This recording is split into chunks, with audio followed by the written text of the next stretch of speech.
खबरों में बने रहने के लिए बेल आइकन दबाएं और फर्स्ट इंडिया न्यूज को सब्सक्राइब कीजिए।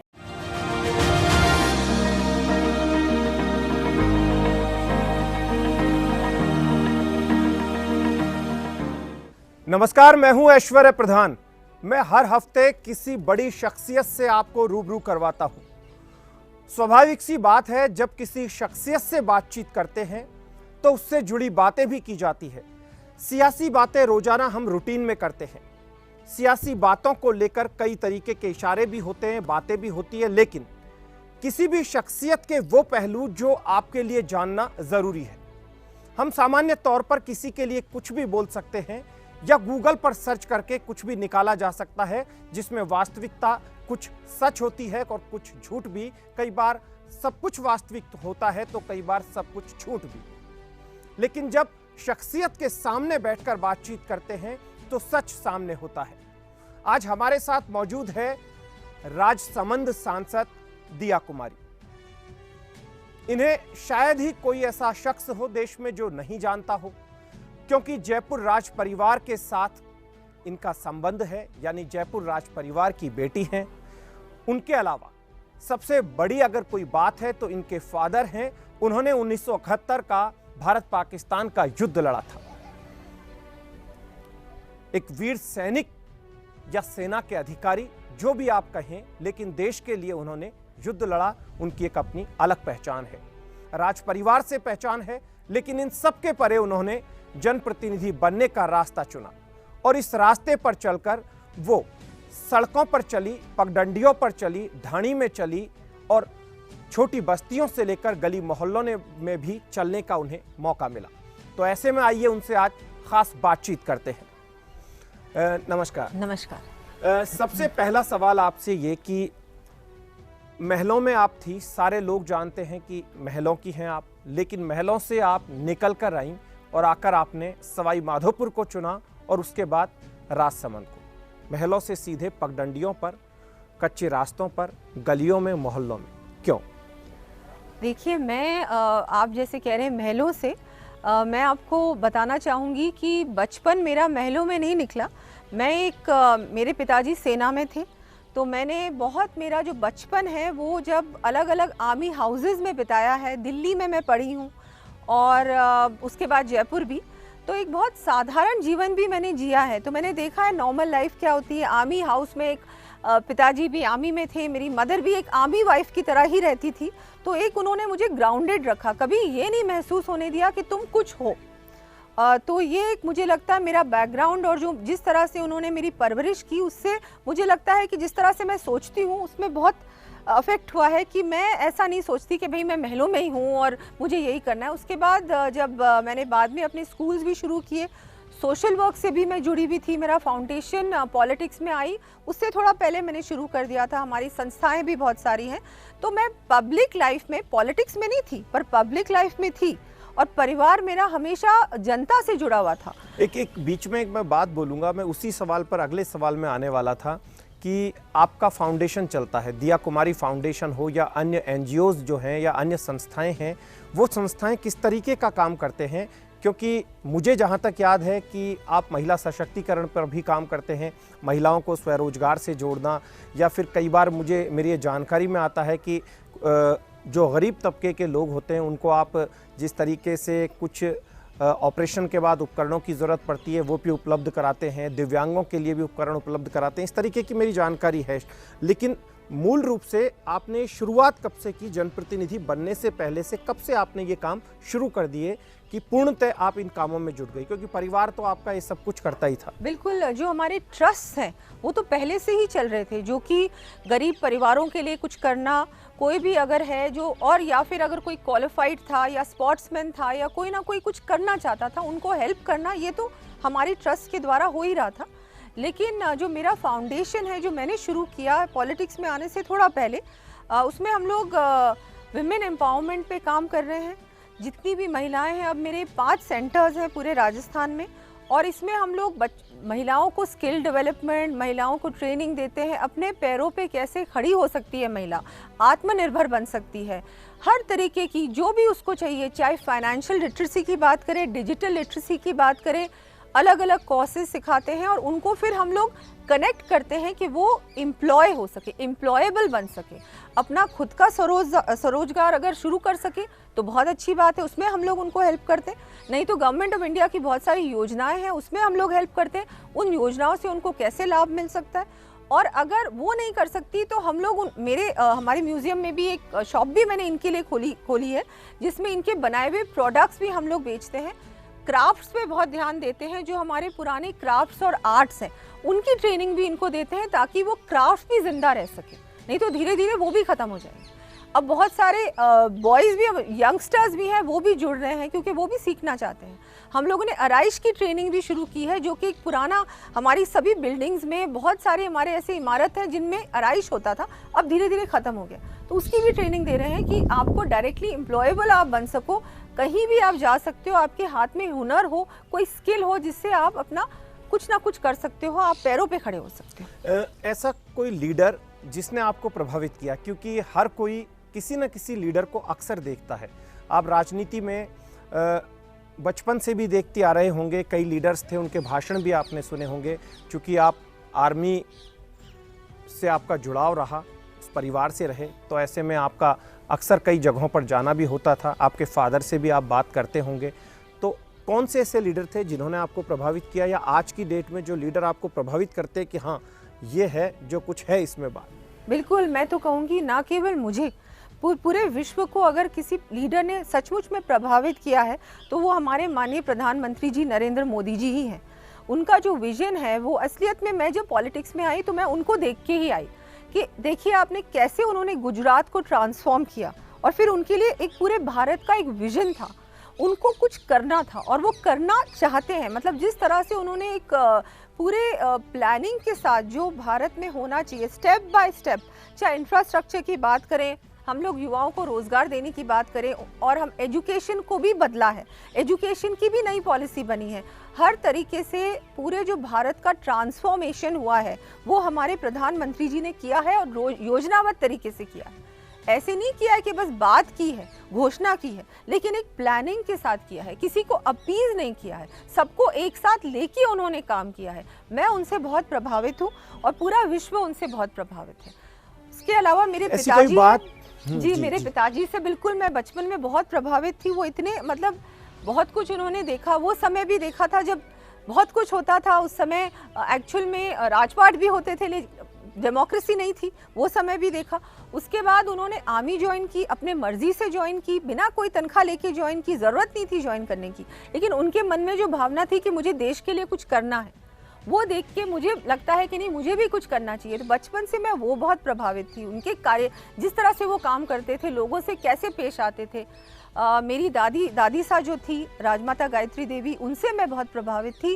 स्कूल्स उन्होंने शुरू किए, महिला उत्थान के लिए इतना कुछ किया, धीरे धीरे महिलाओं को बाहर निकलने के लिए उन्होंने प्रेरित किया, ये बहुत सभी। और मेरी माता जी भी, वो भी एक संस्कार जो भी मेरे अंदर है वो मेरी माताजी की देन है, बहुत कुछ, वो बहुत धार्मिक भी हैं, तो ये भी उनसे मैं सीखती हूँ हर तरीके से। मुझे धर्म की जहाँ तक बात आती है, मुझे पता है कि आपके राज परिवार जो है वो मुख्य जो आसन है आपने गोविंद देव जी को दे रखा है कि मुख्य आसन है वो गोविंद देव जी का है, हम सब उनके सेवक हैं, और आप सभी अपने आप को उनका सेवक मानते हैं, और आज से नहीं, पीढ़ियों से ये सिस्टम चला आ रहा है। और आपकी कुलदेवी है वो जमवाय माता है, और उनके अलावा आप भगवान श्री राम के वंशज की बात भी आपको लेकर चलती है कि आप लोग भगवान श्री राम के वंशज है। कौन सी पीढ़ी है, क्योंकि कई लोग हैं ये इस बात को लेकर चर्चा करते हैं, और जब राम मंदिर का विवाद चल रहा था तो उस वक्त ये चीज़ चर्चाओं में आई थी और सुर्खियां भी बटोरी थी लोगों में कि वाकई में क्या जयपुर राज परिवार उस वंश से है। देखिए, गोविंद देव जी की आपने बात कही, गोविंद देव जी को हम मानते हैं जयपुर का राजा, और वो हमेशा ही रहेंगे, और हम उनके सेवक हैं, और एक उनके मंत्री की तरह हमेशा, पहले भी ऐसा था और अभी भी हम लोग प्रजा ही हैं। और जो आपने बात की राम मंदिर की, उस समय मैंने देखा कि किसी ने कोई शायद उस समय जब केस चल रहा था तब जो जज साहब थे उन्होंने कहा कि राम इमेजिनरी ही है कि उनके कोई वंशज भी हैं क्या, कि एक इमेजिनरी कैरेक्टर थे वो। तब मुझे अच्छा नहीं लगा ये देखकर, तो मैंने कहा ऐसा नहीं है, मैंने भी सुना है कि हम भी राम के ही वंशज हैं। तो मैंने उस समय सोशल मीडिया में ट्वीट किया कि नहीं, मैं भी राम जी की वंशज हूँ, हमारे भी रिकॉर्ड्स हैं जिसमें 309वीं पीढ़ी है हम। लेकिन उसके अलावा मैं ही नहीं हूँ, पूरे विश्व में लाखों हैं, करोड़ों हैं जो राम जी के वंशज हैं। एक खास खूबी और आपके परिवार की है, गुरु गोविंद सिंह जी की जो तलवार है वो आपके यहाँ पर शोभा बढ़ा रही है। जी बिल्कुल, गुरु गोविंद सिंह जी की जो तलवार है वो मेरी माता जी के वहाँ से है, नाहन से, सिरमौर से, और उनके जो पूर्वज हैं उनको उन्होंने भेंट किया था। गुरु गोविंद सिंह जी ने कुछ समय नाहन में, सिरमौर में वो रहे थे, और उस समय उन्होंने, जब वो वापस गए थे, वो पधारे थे वापस, तब उन्होंने वो अपनी तलवार उनको भेंट की थी। तो हम लोग अभी भी उनको पूजा में रखते हैं तलवार को, और समय समय पर दर्शन के लिए जयपुर में, वो जयपुर भी और कई बार सिरमौर भी वहाँ पर लगातार आप फील्ड में रहते हैं। कभी मुझे पता चलता है कि आप राजसमंद आ गए, फिर पता चलता है दिल्ली चले गए, जयपुर में कोई बैठक है, कभी किसी बैठक में चले जाते हैं। कई बार मेरे ख्याल से आप संसदीय समिति की जो कई बार प्रवास होते हैं, टूर्स होते हैं, उनमें चले जाते हैं। ऐसे में परिवार के लिए इस बार समय नहीं निकल पाता, क्योंकि बेटे बेटी जो हैं वो भी वक्त मांगते हैं। सबसे कीमती वक्त जो होता है वो माँ का भी होता है, तो वो कितनी तकलीफ़ होती है ऐसे में वक्त निकालने में, क्योंकि होता है परिवार में सबको वक्त चाहिए होता है। जी जी, नहीं मुझे लगता है, अब मुझे ऐसा लगने लगे है कि मेरा परिवार बहुत बढ़ गया है, क्योंकि मेरे जो संसदीय क्षेत्र के लोग हैं वो भी एक तरह से मेरी फैमिली है वो लोग भी, और जो मेरा परिवार है वो भी अब काफ़ी समझ चुके हैं इस बात को, तो अब वो बुरा भी नहीं मानते और बहुत अंडरस्टैंडिंग है। मेरी माताजी बहुत अच्छे से घर को संभाल लेती हैं, फैमिली को संभाल लेती हैं, तो वहाँ पर ऐसा लगता नहीं है उनको कि अब मेरी कमी इतनी महसूस नहीं होती। शुरू में लगता था, मुझे भी लगता था, लेकिन अब ऐसा नहीं लगता। अब उनको भी रियलाइज़ होता है कि नहीं, मेरी रिस्पॉन्सिबिलिटी, और मुझे भी रियलाइज़ होता है, इतना मुझ पर विश्वास जताया है। अब राजसमंद से मैं सांसद हूँ, इससे पहले सवाई माधोपुर से विधायक थी।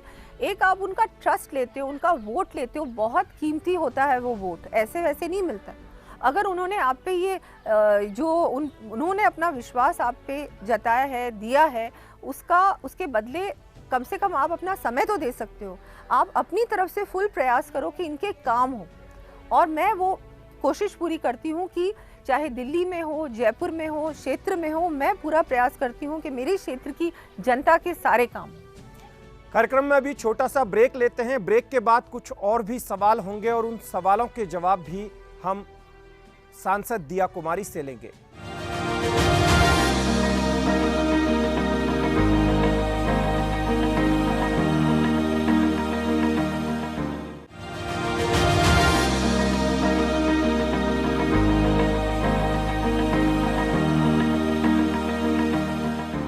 ब्रेक के बाद आपका फिर से स्वागत है। कुछ और सवाल जिनके हम जवाब जानते हैं। सबसे महत्वपूर्ण सवाल एक और है।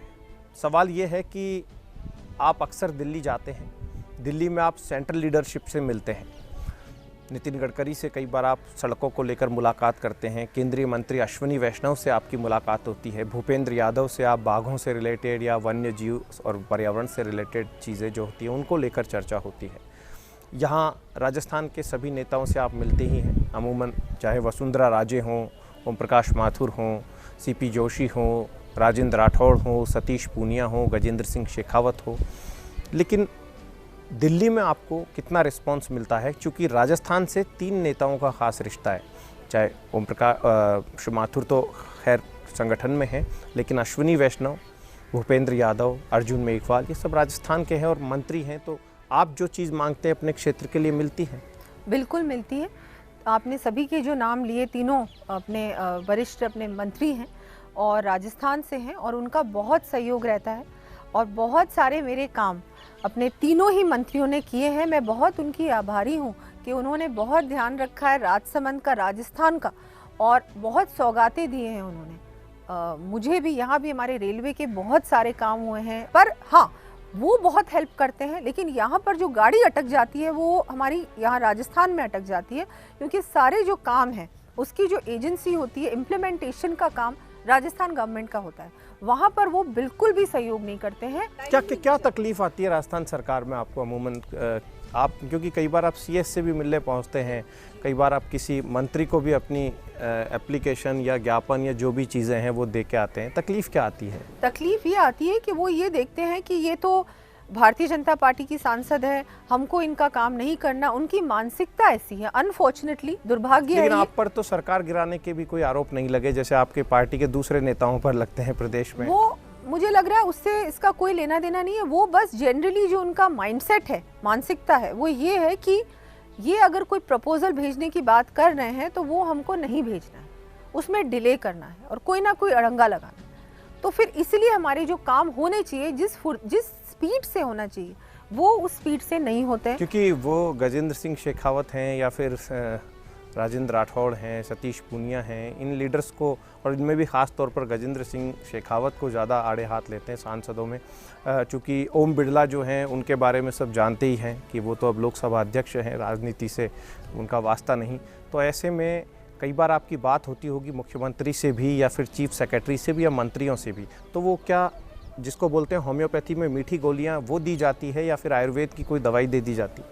नहीं, ऐसा है कि जैसे ही हम लोग कोई भी प्रपोजल हो या कोई प्रोजेक्ट है जो राजसमंद से रिलेटेड है तो मैं वहाँ ले जाती हूँ। जब मैं उनसे बात करती हूँ तो वो मुंह पे तो मुझे ये कहते हैं हाँ बिल्कुल करेंगे, लेकिन वो आगे नहीं बढ़ता है। उसके लिए चाहे आप कितनी मीटिंग्स कर लो, कितने पत्र भेज दो।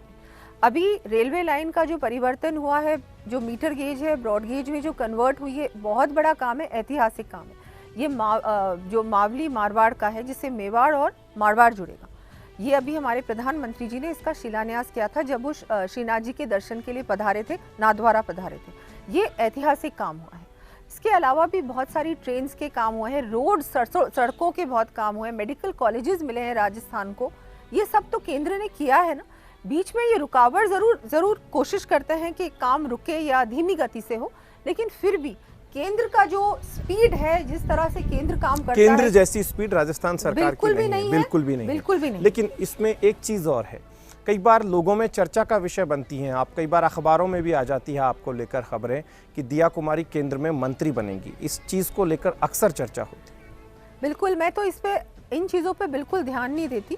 मुझे अपना काम करना है। मैं अभी सांसद हूँ राजसमंद से, मुझे इस पे पूरी तरह से फोकस करना है, ध्यान रखना है और मुझे वो काम करना है।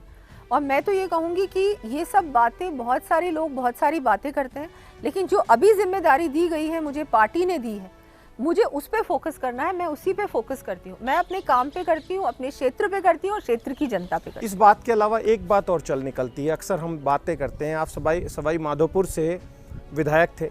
सवाई माधोपुर टोंक जो संसदीय क्षेत्र है उसके साथ आपका नाम जोड़ दिया जाता है, फिर चर्चा चल निकलती है कि वापस सवाई माधोपुर से लड़ेगी। पिछले दिनों एक चर्चा चल निकली कि आप नाथद्वारा से लड़ लेंगी। अभी पिछले दिनों एक चर्चा चल निकली कि आपको तो राजसमंद से पार्टी विधायक का चुनाव लड़वा सकती है। कभी चर्चा चलती है कि आपको विधायक का टिकट चुनाव लड़वा कर आपको बहुत बड़ी जिम्मेदारी दे दी जाएगी। मैं कह रहा हूँ वो आप भी समझ पा रहे हैं। इस तरीके की जो चर्चा है क्यों चलती है? मैं बिल्कुल इन चर्चाओं में बिल्कुल ध्यान नहीं देती। बीच में एक चीज और बोलूंगा, जयपुर शहर को लेकर आपकी चर्चा चलती है, पूरे जयपुर को लेकर चर्चा चलती है कि जयपुर में किसी भी सीट से उनको लड़वाया जाता है। कोई अपने लिहाज से कयास लगा लेता है, हवा महल, कोई कहता है साहब मालवीय नगर से आ जाएंगी, नहीं ये तो विद्याधर नगर से जाएंगी। इस तरीके की बातें चलती हैं। अब इस तरीके की बातों पे मैंने आपको कहा कि मैं बिल्कुल ध्यान नहीं देती। देखिए, पार्टी ने मुझे सवाई माधोपुर भेजा, जब मैं विधायक का चुनाव लड़ा मैंने, वो भी पार्टी का डिसीजन था। उसके बाद जब मैं सांसद का समय आया तब पार्टी ने ही डिसाइड किया कि आपको राजसमंद जाना है। बिल्कुल, पार्टी का जो भी डिसीजन होता है मैं हमेशा उसको मानती हूँ। मैं एक कार्यकर्ता हूँ पार्टी की, और जो संगठन कहता है वो हमारे लिए सबसे ज़्यादा इम्पोर्टेंट है, महत्वपूर्ण है।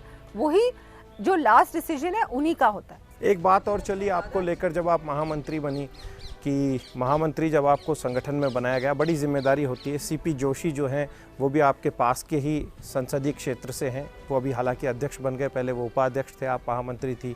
आपको लेकर अध्यक्ष की चर्चा चली, फिर कहा गया कि आप तमाम मोर्चों को संभालेंगी, फिर महिला मोर्चा को आपने संभाला।